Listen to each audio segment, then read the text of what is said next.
talking about Haaland's performance and what happened at the end of the game, do you think that was fair? And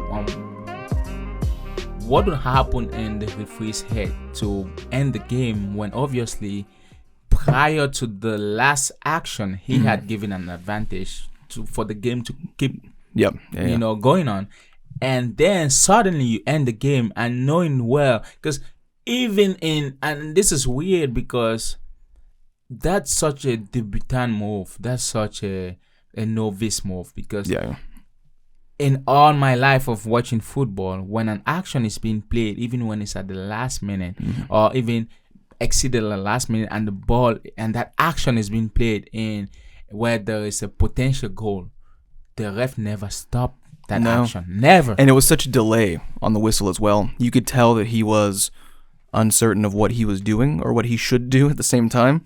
It was very strange. And the only reasonable, and I don't want to say reasonable because it's not reasonable, the only excuse that I've heard that comes even close to explaining why he did what he did was that maybe he didn't see Grealish making that forward run. Because the two defenders, maybe they eclipsed him and you couldn't see him. So he thought that Haaland booted the ball away for no reason, which I'm not saying it makes sense. Yeah. I'm saying it's the closest attempt that someone's had to rationalizing that decision. Yeah. And a very strange bit of circumstances. Haaland doesn't flop. He gets immediately back up because he's an aggressive player. He's not a flopper.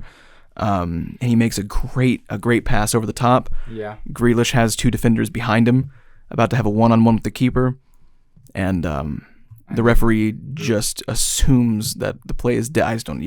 I don't understand that. But what the hell is happening in England? Yeah. Most of the ref most of the arbit, I wanted to that my French was gonna come out. Most of the ref cases are coming out of England.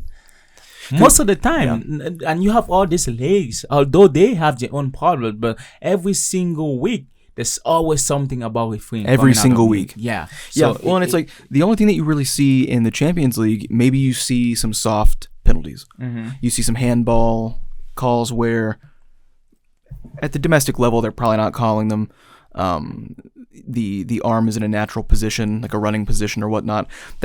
That's mostly what's been coming out of the Champions League. It's just very soft, very very pansy calls. Yeah. Whereas these are like sort of in the final minutes of a game, either awarding or like ignoring foul. It's like very, very strange. It's almost like a WWE match finish, and minus the run in. Yeah, it's very strange. And most of these ref or refereeing, it's all issues or faults that shouldn't be ref at all, because it to the eyes of everyone is just something you shouldn't do. It looks like you took a bunch of new ref and just put them on the field to ref games like that. But every single week there's week, one thing at least. There's something that's got to be done, and we got to investigate the league. It's time.